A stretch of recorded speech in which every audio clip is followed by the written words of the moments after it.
All right. Good evening, everybody. Thank you for joining this month's national chat. We are doing, actually, this is our first executive roundtable, and this is a special one.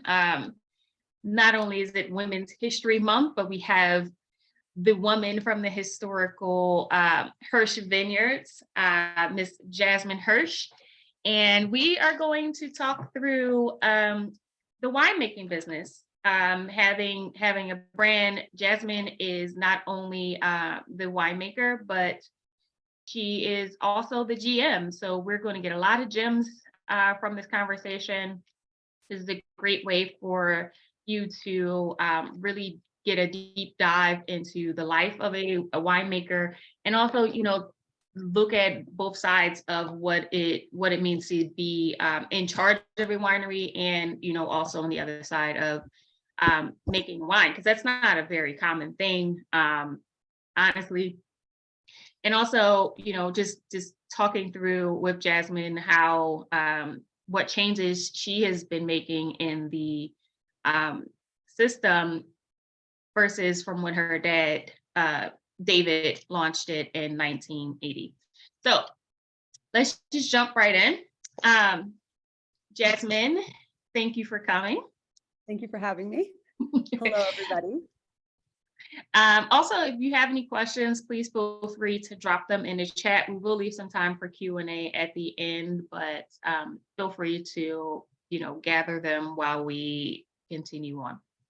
So, Jasmine, first things first, you went to school in Philly, and I saw something that says gritty. What does gritty Philly mean, Jasmine? Well, I'm not gonna lie, we called it Philadelphia when we were still there, my friends and I, but we love Philly. That was my dad. He wrote that part of my bio.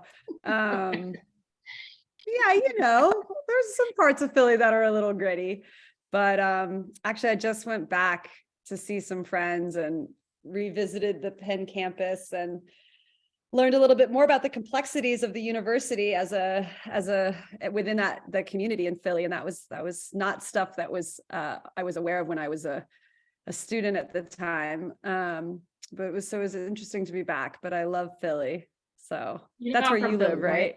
I'm from Philly, we talked about this last time. Yeah, we talked about this a little bit last time. Yeah. What part of Philly are you from? I'm from the gritty part, north. From West Philly, or the North Philly. Okay, so the campus is in West Philly, and it's I actually used to work at UPenn. I went to Penn State, and I used to work at UPenn. Like, that was my first job when I graduated from Penn State. It was awful, but because I went to Penn State, I used to have to see those shirts that says Penn, not Penn State. It's like, okay, bro, right? Like, so pretentious. So we were so proud of ourselves. Do you disagree with the characterization of Philly as gritty?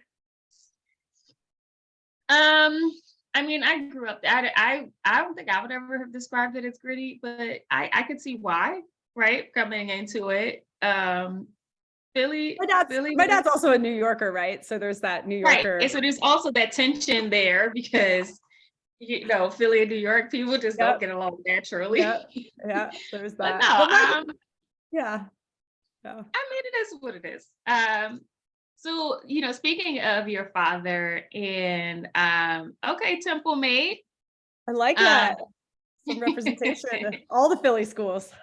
So what is family life like for you? I think about my career, right? And how, I'm very deep into this wine industry, and I think about my daughter and like what she's going to grow up to say or to think about it. And you grew up in not the same exact way, because you actually grew up on a vineyard. I'm in a different part of the industry, but the industry nonetheless. How was that growing up on a vineyard with your father, creating this historical kind of space, really? So, growing up, we didn't have a winery. My dad, so I was born in 79. My dad started planting the vineyard in 1980. And our vineyard is in the middle of an old sheep ranch out on the Sonoma coast. It's super remote. kind of challenging to get to. My mom is from rural Alabama and my dad's from the Bronx. And the first time my dad brought my mom up here when he was thinking to buy the property, she was like, hell no. Spent my life trying to get away from places like this. And yeah, I mean, it's country for sure. So this is not like wine country. It's not like Napa. It's not like Healdsburg. I mean, our neighbor, our closest neighbor is a lumberjack and heavy equipment operator. He planted vineyards to supplement his forestry income. Our other neighbors are sheep and cattle ranchers who also grow grapes, again, for the same reason, but these are not fancy people. These are ranchers and loggers. So for me, it was more just a wonderful experience of, having this wild place that I could run around as a kid. We never called it the vineyard. We called it the ranch. But of course I have very strong memories of my father and the kind of work he was doing, I mean, he would get up from the dinner table and go back out into the fields to change the irrigation, to stop watering one field and water another field. It was that, and his hands were never clean. He always had dirt under his fingernails. So I did have an experience for sure of my father as a farmer when I was a kid, but also my father as a gourmand. I mean, he was in the clothing business before he was in the wine business. And he owned a company that manufactured like sportswear, like women's casual sportswear kind of stuff. So nothing fancy, but he would go, he would travel all around the world for his business, and he loved to eat and drink. He was self-taught wine lover, did not grow up drinking wine. He says Nebbiolo and Montrachet, he says all the words, wrong. And I remember when I got to be old enough to understand that he was saying it wrong, being so embarrassed. And now, of course, I just think it's wonderful because not only is it sort of adorable, right? But it's also it's representative of the fact that he's self-taught. And that he came to his passion for wine through loving life and loving how wine was a part of life in Europe when, where he would travel to. And so he started, he'd go to Paris for work and then he would take the train down to Burgundy. He also lived in the Santa Cruz Mountains when he first moved to California, which is one of the oldest Pinot Noir growing regions in California. And he was friendly with Randall Graham and a couple of the other, early, winemakers and farmers down there. And so also that, that exposed him to wine, but they used to drink jug wine and, Right. he called it, he said, we used to hang out in Randall Graham's tasting room. He's like, it was our bar. I'm like, wait, was it the tasting room or was it a bar? He's like, oh, it was a bar before it became a tasting room. So, yeah. My father has the ability to appreciate both the, fancy stuff, but also, dive bars and chucks. Yeah. No, I mean, and so I just always would love going to restaurants with my dad because he wasn't so much that he understood how to interact, but it was more, he had the confidence that he was there to enjoy himself. And so even when I remember being in some very stuffy restaurant with him in Paris, and I was horrified, I was so embarrassed to be an American in this fancy restaurant, but I think for my father, it was just all about enjoyment and appreciation. And, as I got older, I came to really feel like that for me was a real entry point into wine and into our industry through enjoyment and through restaurants. Yeah. So in keeping with, the conversation about your father, I read somewhere that when you took over the family business, because you came back to the West Coast, you were in New York for a little while, and then you came back to the West Coast in 2015 and became the GM. But it wasn't your first choice. You wanted to go into a different field, which was finance? Well, so I graduated from Philly and my dad was getting ready to build the winery. He built the winery in 2002 and I graduated in 2001.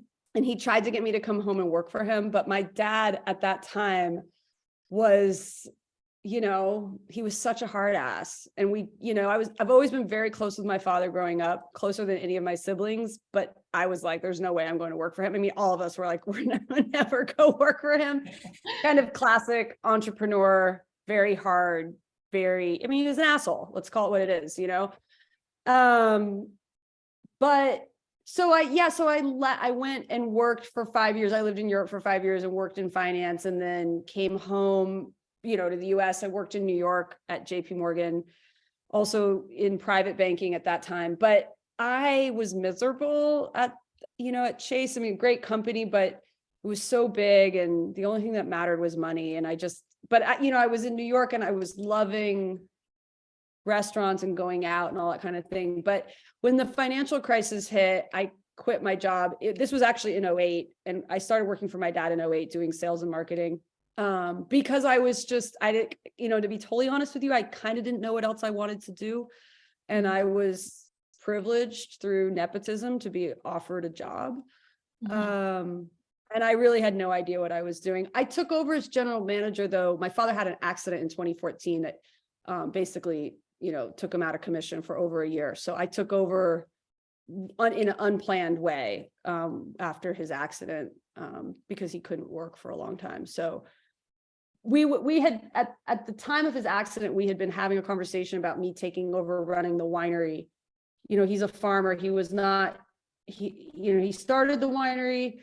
He was running the winery and the vineyard, but his real passion was the vineyard. So, as I was gaining a bit more experience and also just opinions, let's say, he was talking about letting me take over the winery, but, he's a control freak, and was slowly starting to give me more control. But then his accident happened in May of 2014. And so, he went from working 6 days a week, managing both companies, to nothing. So I took over running both of the companies unexpectedly at that time. And then when he came back to work, about a year and change later, he took back over the vineyard, but I kept the winery. So an unplanned transition. I mean, I think one thing I would say in regards to family businesses and this kind of stuff is the more you can plan to let go, the better it will be for the transition. I see most families, it's like what I experienced. There's talk of letting go, but people don't let go. And then there's a death or there's a crisis of some kind, and people are not always prepared. And that's always harder, right? It's better to plan, but it's hard for people to let go. I mean, you're working so hard to build something. Letting go of that is even for your daughter, even when you think you want to, it's really hard. Oh yeah, it's your baby. So entrepreneurs have some serious control issues. I'm a classic second generation. I'm also a control freak. Personality stuff, but my dad, he's a classic entrepreneur. So yeah, it's hard. So how was the transition from being GM? Because you're still GM, right? Yeah, I'm still the general manager of the winery. And now you're also winemaker. Yeah. My winemaker left at the end of the 2018 harvest. And I was just so sick of winemakers. I mean, I'd only ever had male winemakers, so I don't want to say that I was specifically sick of male winemakers, but there was just an energetic that I just could not deal with anymore.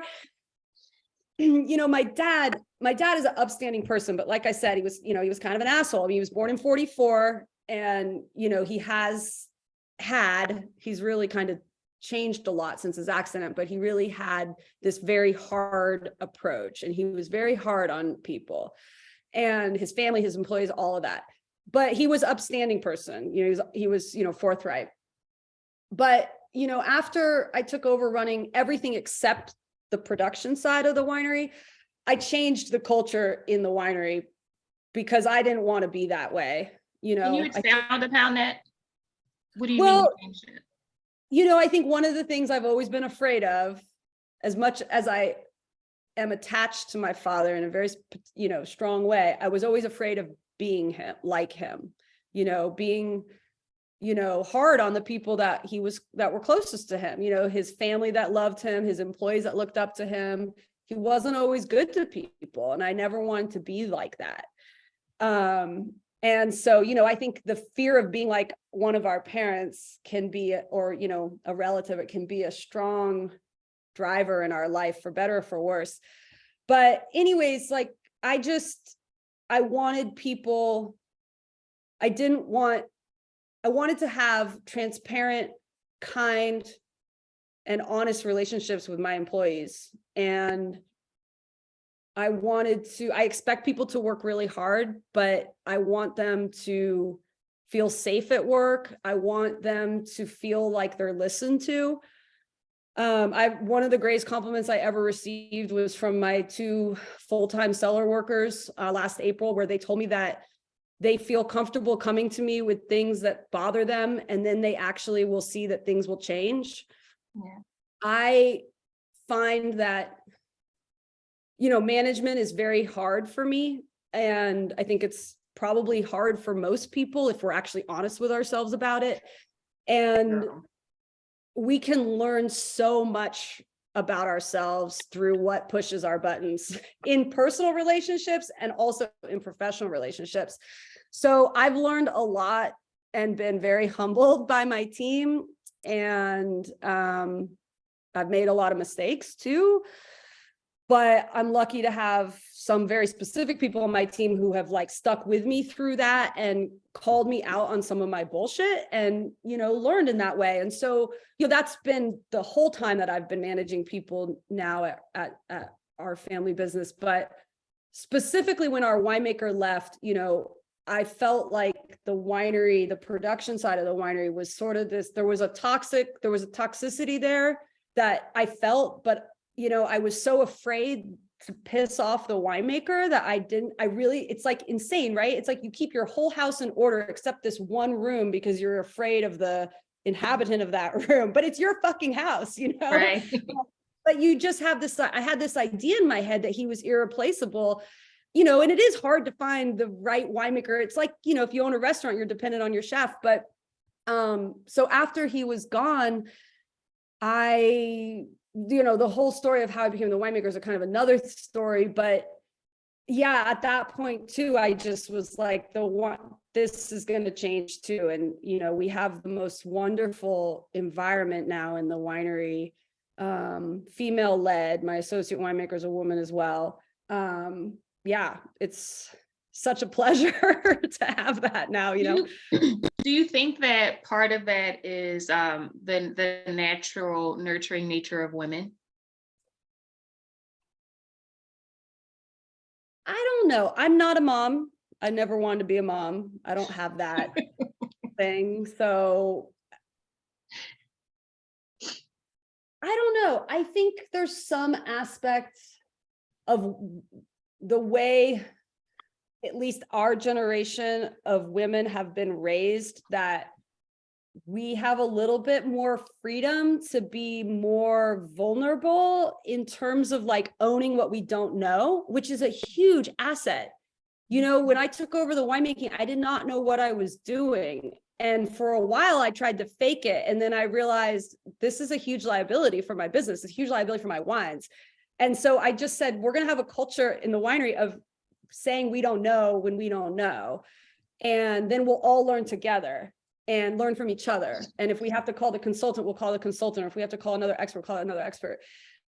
So is that a gender? I think that there is something there where I think women maybe do tend to feel more comfortable doing that and being collaborative, but I'm not sure if it's a nurturing thing or if it's just kind of how we're socialized, or maybe more how men are socialized to be like strong and to always know the answer. That's a tough act to keep up. Mm-hmm. Yes, it is. But since you took over the winemaking, let's talk about awards, because you and I met at the Vine Pair Yes. Awards show. That was quite a bar. It was a very, very drunken reunion, but I don't remember, you were getting Winery of the Year that year, or was that the year before? We were Winery of the Year the same year that you were Social Entrepreneur of the Year. Okay, yes. So okay. So yeah, I mean, congratulations again. But obviously you're doing something, right? So, right? Like you're still winning awards. You're still a incredibly revered vineyard and, brand. And on top of that, people are taking note of the sustainable changes that you have been able to make. Do you think that your father has noticed the difference in the culture? And, has he, had any comments towards that? He sees the quality of the team and he appreciates that, I mean, look, it was not a seamless transition, right? One of the first things I took over when I started at the company was I took over management of our distribution network, right? So I think probably at the time we had like 20 distributors, wholesalers.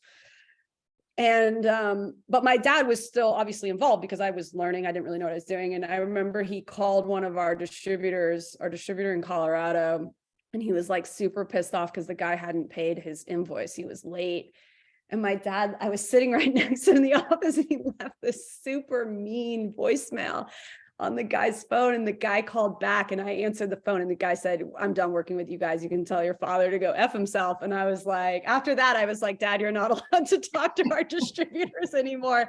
It basically like destroyed our business in Colorado for like 2 years because the guy dumped all our wine at it, anyways. So, I mean, I'm laughing now, but and then there was some issues with one of my employees that my dad got angry at them. And so I said, "You're not allowed to talk to my employees anymore. If you have something you need done, it has to come through me." So, it took a lot. I mean, that was all of that was really, I fought with him a lot in the time prior to his accident because, I thought I knew better, it's not that I did, but it wasn't a straight line. But my father is very conscious of what I've done and changed, and he's enjoying the new wines, and that he really loves the people that I've hired and appreciates how good they are for us and good for our business.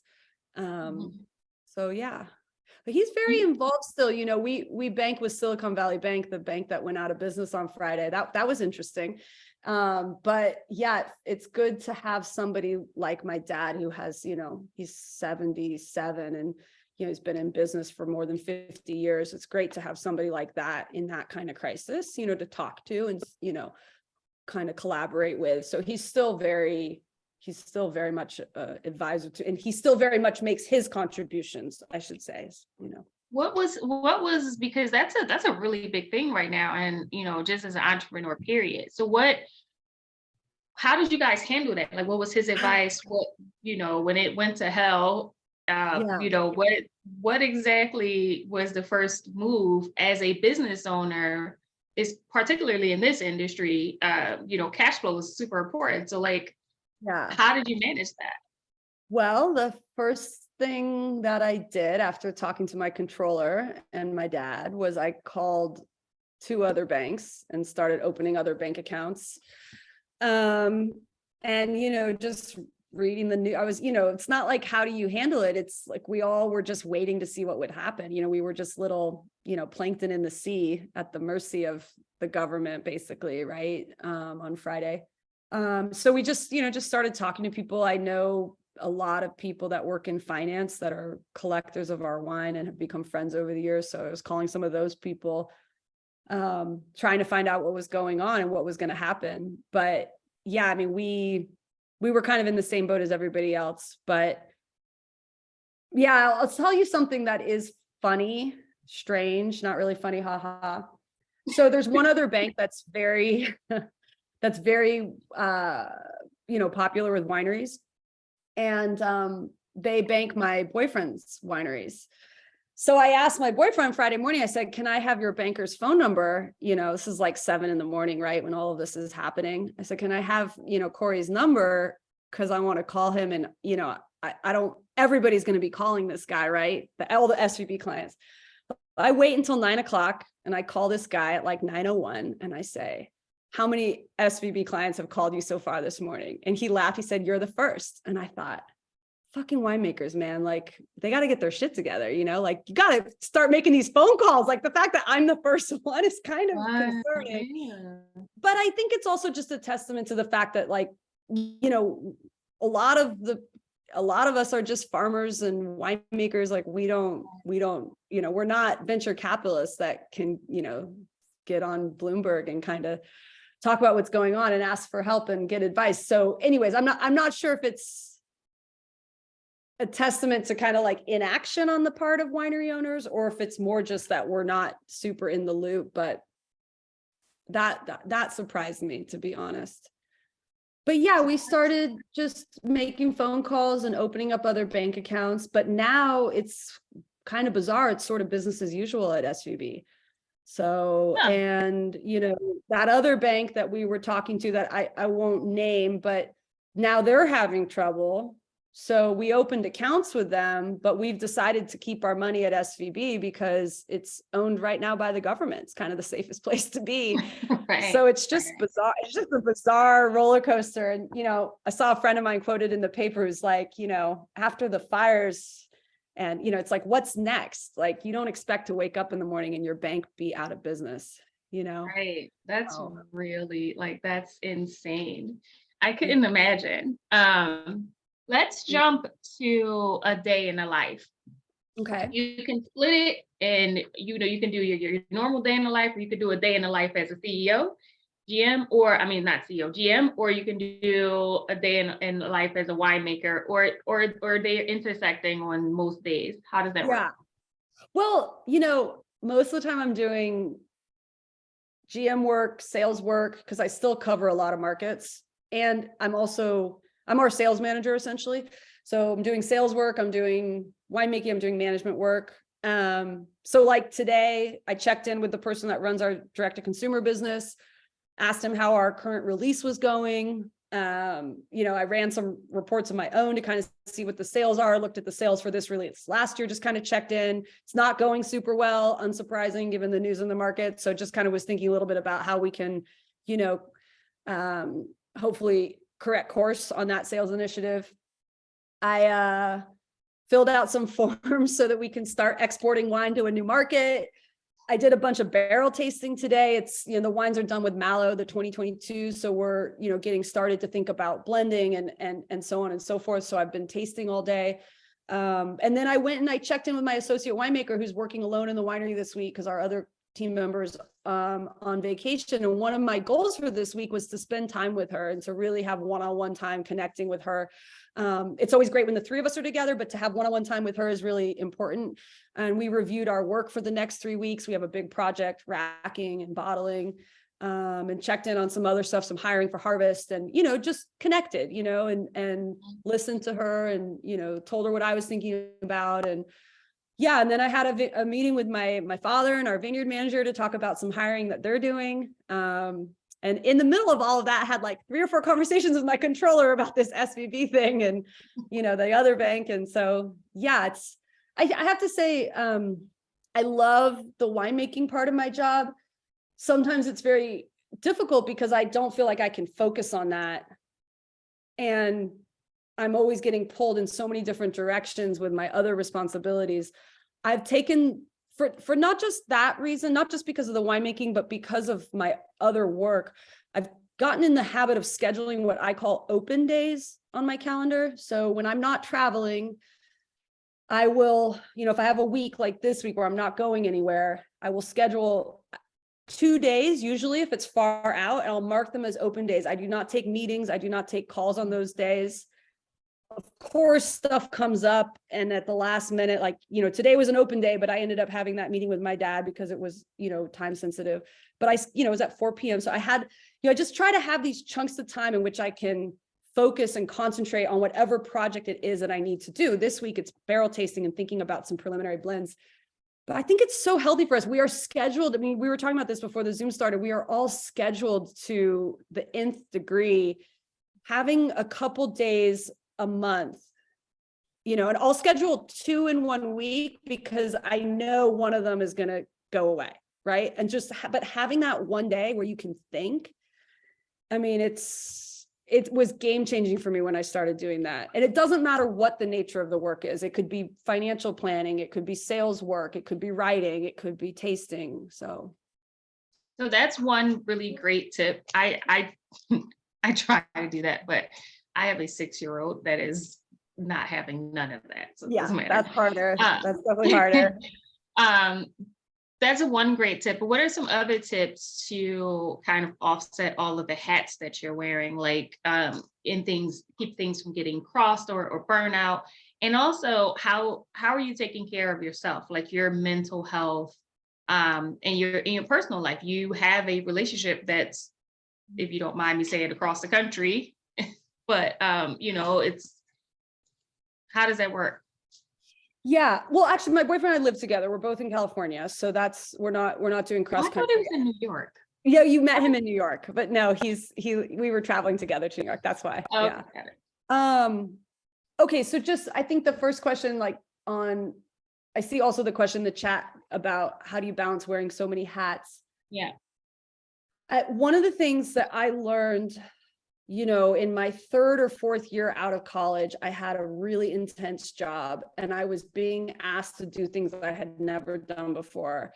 And I was working for an entrepreneur and they were growing fast and they were like, figure out this, do that, and I just learned that until we try, we don't know what we can do. And that's related to specific tasks, but it's also related to volume of work, right?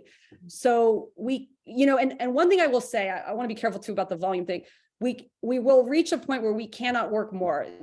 I'm sure everyone's heard this expression, you got to work smarter, not harder. So sometimes working smarter means working less. I used to work 7 days a week, even if I wasn't working a full day, both Saturday, Sunday, I would do a little bit of work. I don't do that anymore. And that's partly something that came from my boyfriend, where we try to have one day a weekend where we don't do any work. And just, again, it's about being intentional with your time and holding to that schedule, really holding to it and protecting it and saying no. It's so hard for me. I want to say yes to everything. I mean, that was part of how I worked when I first started this job. We were, when I started in 2008 doing sales, man, we were not in a good place as a business. And I was traveling, 8 to 10 months of the year. I said yes to everything. I did so many janky events. I went to Omaha. I went to some random place in Florida and, Arizona. I went everywhere. I went anywhere that people would have me to do an event. And, so sometimes you do need to do that. You need to say yes to everything. But now I have to say no a lot more, because the most precious resource we have is our time, and also associated with that is our peace of mind, because if we're not centered and calm, like, we cannot do the real work. My dad taught me this too. He said, you can't think big picture if you're constantly in the weeds. So even when I was running around doing all that sales work, you got to pull back at some point and look, right? And I would argue with him and be like, I can't stop. I got to take this other trip. And he's like, well, but where are you? Where are your sales? Where is the business? When are you doing the projections? Like, when are you contemplating? So I now schedule an annual retreat for myself, work retreat. I got my boyfriend into doing it with me as well. We take 3 or 4 days, and this may sound crazy, but we go to Las Vegas, which does not sound like a place to do a work retreat, but you can get a big, nice hotel room for not a lot of money. It's super easy to get to from California. We've done them in San Francisco, like a staycation kind of thing, but it doesn't work as well. It's helpful to kind of like remove yourself if you can. If you can't, you can figure it out some other way. But I use that time to plan for the following year and really just deep dive. And so that can help too. But I'm pretty aggressive around calendar and planning, and I have one giant list. And so when things are stressing me out, I just dump it onto the list, and it's all organized by priorities. And so every now and then I'll go through it and I'll move stuff around to kind of make, and that way I don't have to worry about that I'm going to forget, or, you know what I mean? Like, so that helps me too. I hope that helps. Yeah, I think it was helpful. I'm pretty sure it was helpful. A lot of ideas. I started, because talk about being weeded just nonstop. So first of all, I hired people, which is for a long time, I was doing everything by myself. I started hiring in places where I wasn't the best, right? Like I like surrounding myself with like-minded people and people who are better at something than I am. So to your point, like your time is the greatest currency that you have. And so being able to free up your time by paying somebody else to do something it's the game changer, like literally, like for your mental health and also, for your productivity. And another thing that I learned to do as a CEO is grouping, because mental exhaustion is a big thing. And so grouping your work together based off of what it is. So if you're doing emails, you're only doing emails, because the more you have to mentally change between things, the more exhaustion it is. It takes you about 40 minutes to transition from one thing to the other one if you're thinking through like creative stuff, administrative stuff, like, and you get exhausted really fast. And so my mentor taught me about grouping things, together. So if you're doing emails, you're going to spend this hour doing emails. If you're doing consultations, you're doing this. So everything is kind of grouped together. So you're not doing Olympics in your head trying to, do all of these things at the same time. You have to stick with the same group and then move forward. So I don't know if that's helpful to anybody, but that's definitely. I think that's incredible advice. And it is something that I do partially, but not fully, because I still struggle with the tyranny of immediate communication that we are just surrounded by: emails, text message, social media. It's really it's really not natural, and it's so incredibly distracting, and I'm really struggling with it. And it is something, like it's related to, that metric. If you have an iPhone, it will tell you how many times a day you pick up your phone. It's pretty terrifying. So I think like that's something I struggle with. I'm very distracted by my device, and I'm always feeling like I have to see what's coming in, but you don't have to see what's coming in, and you're absolutely right that when we're constantly switching, we're not doing our best work and we're adding to our exhaustion. So but it's hard. I had to get focus timers. And I'm not touching my phone. Like if I'm on my computer doing emails, I have a focus timer. I flip my phone over, and the bell goes. I'm click, click, click, click, click, click, click, click. That's awesome. When the bell goes off, I get a little 5-minute break. I walk around, whatever. The timer goes back off. It's kind of like it keeps you in line. So I'm telling you, like I ping pong all the time. Anybody on my team will tell you I be ping ponging all over the place. So I have to put things into some perspective. I just want to say one last thing about that. One of the things that I learned when I started meditating was something called starting over practice, which is great for anything, any resolution that one may have. So when you're meditating, most of the time you're not meditating. So you're like, oh, I'm not meditating anymore. I'm just going to get up. I'm done. I don't care if my time is up. I'm done.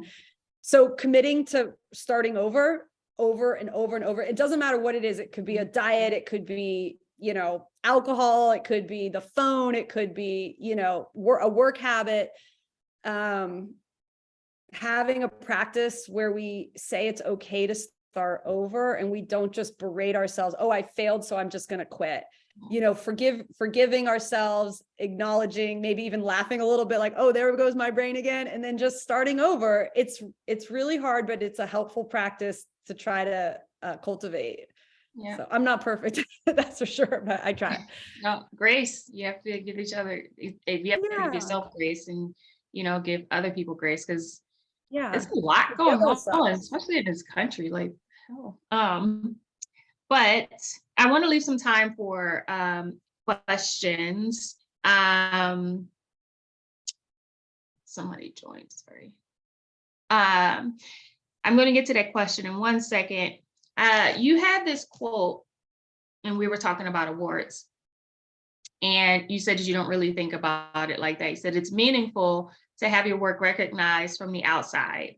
I'm paraphrasing, but the important part is the work we do when nobody's looking. What is that work? What are you referring to there?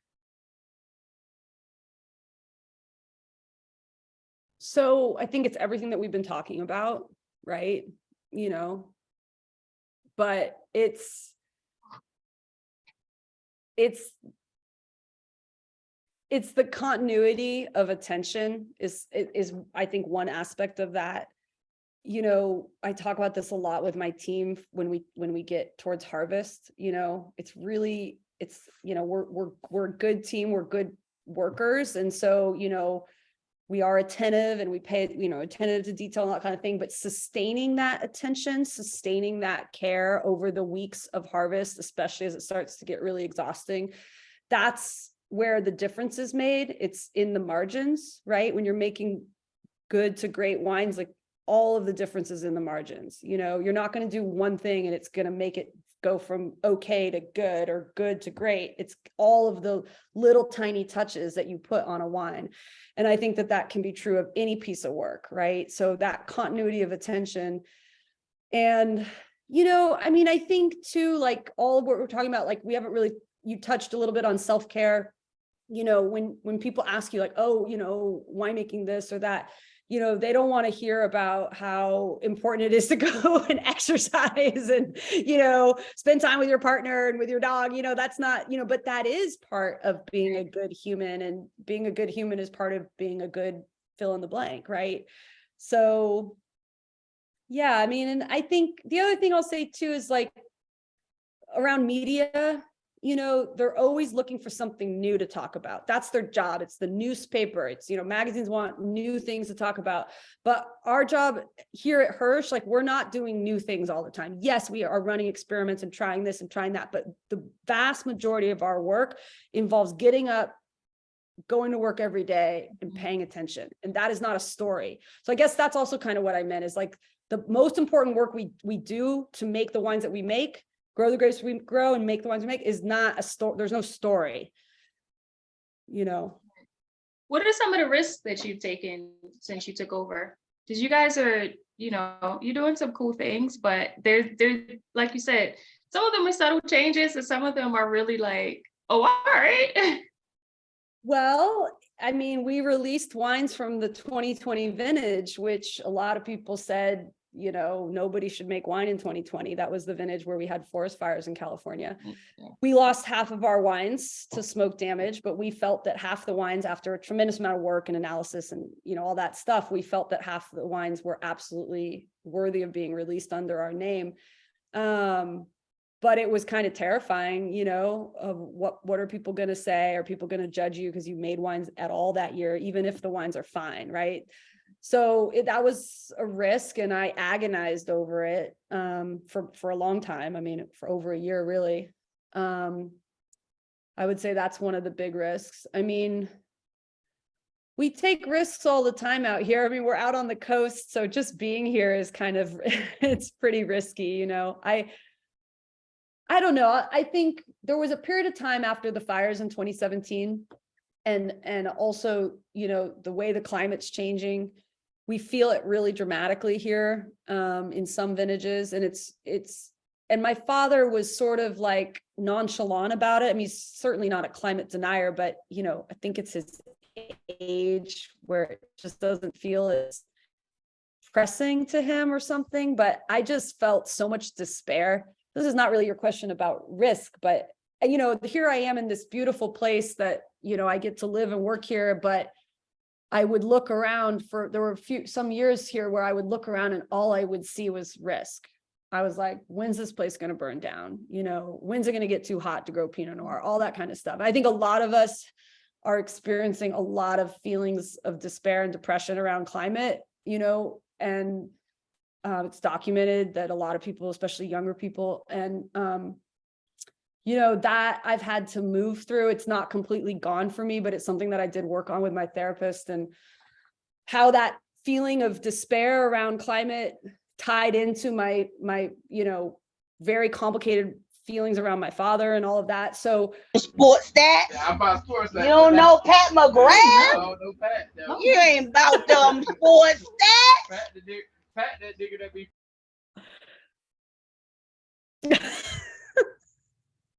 I'm sorry. that's okay. Well, nature's. Yeah. On that note, I was getting too serious. That was maybe my. No, I think policy not that's get a too serious. very honest and vulnerable conversation that we never have, right? Like, I don't think anybody has ever really heard a winemaker be very honest about like how scary it is to live there, like outside of the fires. But every year it's getting hotter and hotter and hotter. And you have very delicate, well, Pinot Noir, you make Pinot Noir and Chardonnay. At some point, the Pinot Noir it's changing, like it's getting to a point. It's a very finicky grape. And so those are very real concerns. And I feel you. I wholeheartedly felt everything you were saying. Yeah. So, I think, so we have our winery here at the vineyard. There's only 2 wineries out here. There's all kinds of vineyards, but people, pick the grapes and take them inland to places where it's easier to make wine. So yesterday I had to drive up here because I had something important that I had to be here for. And, we got over 4 inches of rain yesterday. There was this really terrible storm forecast. It took me an hour longer than it normally does to get up here. And, I was really kind of concerned about whether it was going to be safe, whether I was going to make it, blah, blah, blah. And, we don't have insurance anymore. They canceled our fire insurance because they don't want to insure people out here anymore. And, there's also our bank had gone away. I was like, we don't have a bank. We don't have insurance. Just sort of listing all the things that I was worried about, brain gets like that. And so, if we were a corporation, we would close the winery and build it next to the 101 freeway and probably lease a space, or, we would not, no one would have a winery here. It doesn't make any sense at all. They'd have a vineyard, but they wouldn't have a winery. And we've talked, my father and I have had this conversation multiple times over the years, like, should we move the wine? My team commutes an hour and a half each way every single day to get here. And, that means they work a little bit less. We had to accommodate that in their schedule. So there's all kinds of cost, it takes so expensive to get everything out, blah, blah, blah, blah, blah.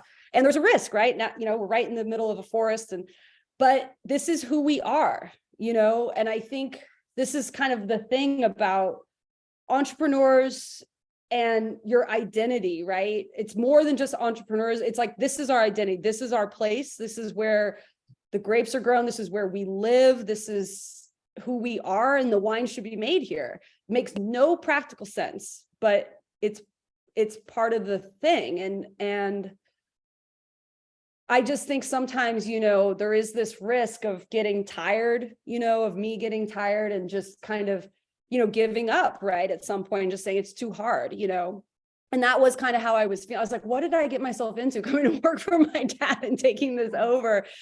But, and I want to feel a sense of contentment and happiness when I look around. I don't want to feel, oh my God, so much risk, so much work to be done. And sometimes I still do feel that way. Absolutely. Probably more than not, but we have to find, some balance, but it can be really scary, having your own just business. Had a question when you were talking. If you did have to close down for all the reasons that you said, and those are literally all valid reasons, right? And, considering the historical vineyard and the wines and the reverence that they have in the wine space, do you think that people would consider all of those things, or do you think that people would be like, you see what happens with like when a woman is in charge, like the woman took over, you know what I mean? Like, it would be your fault. Do you feel like that would be, have you ever thought about that? Would it be gendered? I mean, of course, I'm terrified of what people think of me. I mean, we all are to a certain extent, right? I mean, my father is a remarkable person, and I really don't think he cares what people thinks about him, but not in a kind of FU kind of way, in like a way he just doesn't really care, which I think is kind of extraordinary. But, that is something like when I was in that feeling of like, oh, like maybe I should just give up. I was like, what will people think of me? But I don't think that's a good lasting motivation to stick at something that's really, really hard. Would it be gendered? Maybe. I think we have I know we have a huge bias against perceived failure or giving up, right? There's a really interesting book that I read recently about the power of quitting. We really are socialized to not quit, that it's bad, but sometimes it's actually good to quit and to change course, right? So I think this is something that we all need to work on. And I feel a very deep, attachment around not giving up on this place, because it would also be, giving up on my father's dream, right? And his vision for this place and his desire for this place to be cared for when he's gone. I mean, that's kind of the contract that we have, Yeah. So, but those are attachments, right? And and I think those can really serve us and they can really hurt us. And so we should try to do the work that we need to do to be aware of them and to be aware of how much they drive us and drive our decision making. It's always going to be more than we can ever realize with this deeper stuff, right? Yeah. Because at some point it will be challenged, right? And we will have to make choices. So it's important to do the preparation work, the therapy or the meditation or the whatever, so that we can be better prepared for what we do not know is coming. A few years before my father's accident, he's been a meditator his whole life, but a few years before his accident, he got much more deeply involved in meditation and started becoming very active in the Zen Buddhist community here. He told me after his accident, which left him paralyzed, so he can't walk anymore. So he had a really, really dramatic life change. He told me afterwards that he didn't know what he was preparing for, but he was preparing for this. Yeah. And I think, God willing, nothing like that happens to any of us. And at the same time, we should be preparing, which basically means, doing the work, right? So the internal work. Yeah. Yeah, exactly. Yeah. Exactly. We have a question, and it is, what do you think was your biggest resource when you chose to become a winemaker? I mean, my team for sure, which I would include our consulting winemaker, who is my boyfriend. I have to admit that. He was the one who, when I was trying to decide if I should take over the winemaking, he said, I will teach you how to make wine and I won't let you fail. Up until that point, I had primarily worked in the vineyard when I was working on the production side. I had not really worked a lot in the winery. Of course, I understand how, the basics of how wine is made, but I didn't know how to make wine. So, him, and then I would say the woman who's now my associate winemaker, who I hired so I started in October of 18. So right after the end of the 18 harvest. So I, took over the élevage, which is not nearly so active as like harvest and stuff. And then she joined us in April. I hired her in April of 2019. And she's been with us ever since. And she's a woman I was talking about earlier. And yeah, I could not have done this without the two of them. There's absolutely no way, Dream team. Dream team. Everybody talks about, I just said one last thing. Everybody talks about like the winemaker, I think so many people contribute to making a wine. I mean, starting in the vineyard and then all the people that touch and interact with the wine throughout it's the winemaking process. So, I've got the title of winemaker, but it's absolutely, these wines are made by a team of people. So yeah. Listen, teams keep it together. I'm telling you. Yeah. Does anybody else have any questions while we still have Jasmine for a few minutes? Feel free to unmute yourself. I have a quick question.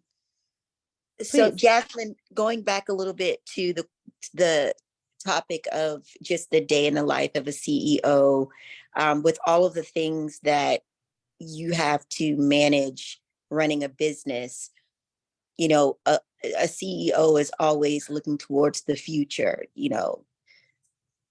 innovation, doing things differently? How do we grow the business? All of those things. So how do you manage that from a strategic standpoint? Do you focus on the top 3 things that you're doing and then work to do those things well before you move on to something else?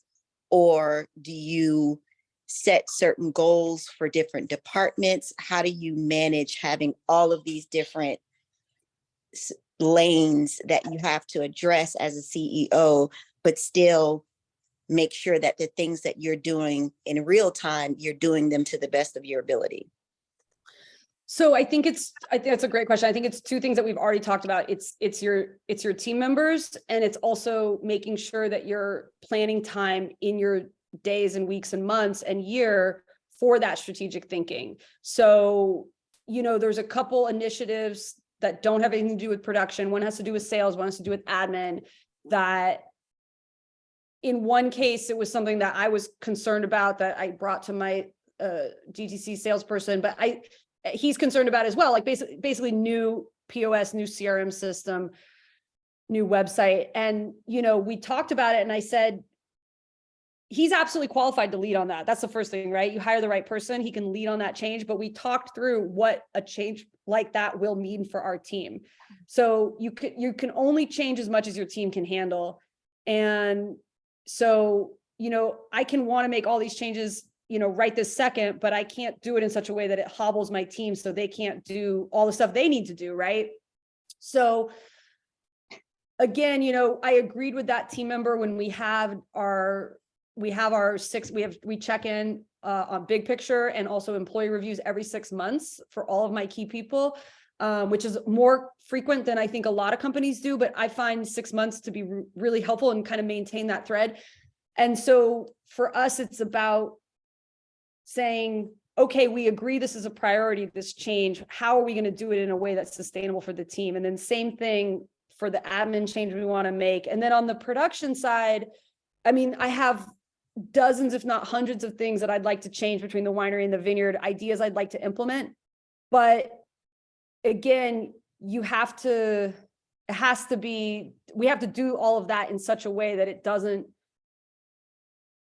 fundamentally change the product overnight, right? And you can track the experiments and you have the tools in place for data collection, which requires, humans and making sure they have time. So, I talk with my team and I say, these are the things that I'm really interested in. The other thing too, is you really need to have buy-in from people. So I say to my assistant vineyard or my associate winemaker and my enologist, here are the things that I'm really interested in us exploring this harvest. Like, what are you guys interested in? And they're like, oh, that sounds really cool.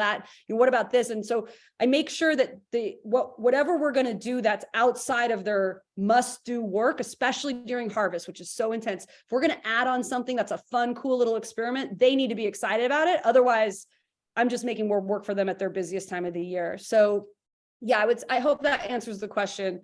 Yeah. I will say one thing about the wine industry is it doesn't change super fast. So it's not like some other industries where I think innovation and change is more important. But I think with the climate changing, we cannot sit on innovation in the vineyards. Absolutely not. So, but again, you got to have buy-in from the team. And my father and our vineyard manager are very set in their ways. It's taken me basically 2 years to convince them that we need to make some of these changes. And now they're excited about it, right? So I had to build that to get them to feel like this is exciting, this is necessary, and we have the ability and the bandwidth to do it. So, yeah.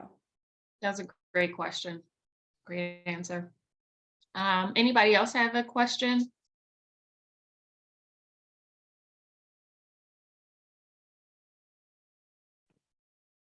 I don't have a question, but I just wanted to say thank you for being honest and talking about things that a lot of winemakers probably wouldn't be comfortable talking about, the real things that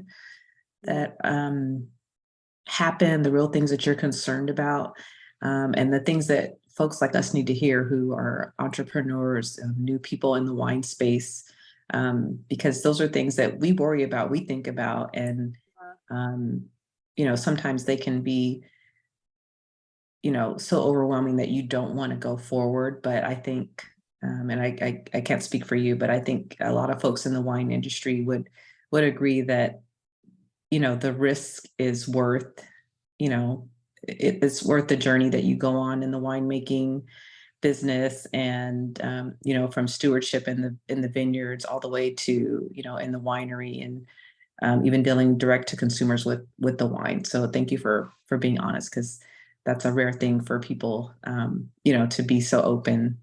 Sometimes Yeah. people paint a rosy picture, but we know that that's not really how everything works. So thank you for that.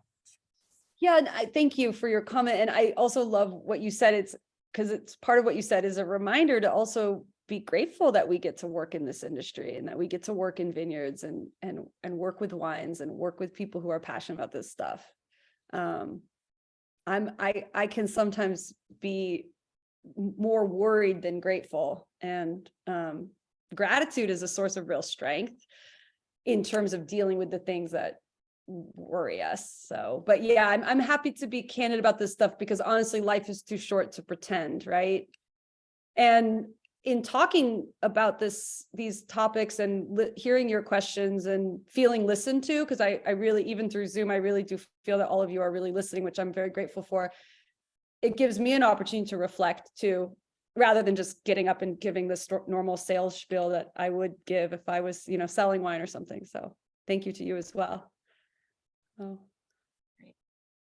Anybody else have a question or comment? I know we're a little bit over, but.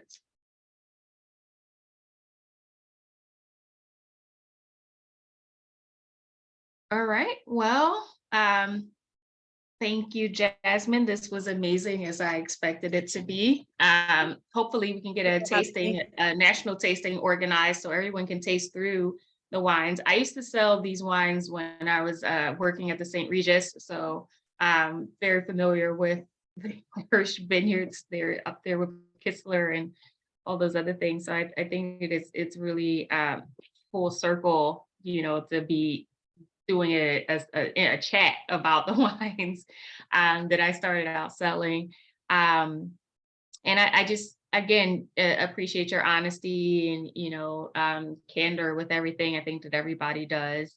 And I hope that, wish you very much success in trying to keep my daughter at bay. She's like, it's time for you to hang out with me. Stop it.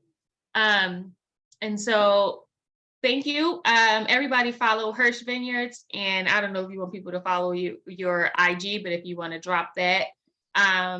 Just my name. Where can people reach you if they have any questions or would like to connect a little bit further? Yeah. So I always prefer email over Instagram. My email is my first name, Jasmine with an E, at Hirsch Vineyards with an S at the end.com. Oh. And you guys are all welcome to email me if you have any questions or if I can help in any way. Yeah, I'll put it right to the chat right here. Yeah. This is recorded, so people will have the opportunity to look back over it and everything. But thank you so much again, and I'm looking forward to everything that you're going to do and tasting. I'm going to find me some 2020 wines because I'm very curious. Thank you. Thank you so much. But yeah, have a great night, everybody. Thank you all for coming, and we will see you at the next event, virtually or in person, some of you. Good night. Thank you. Thank you. Good night.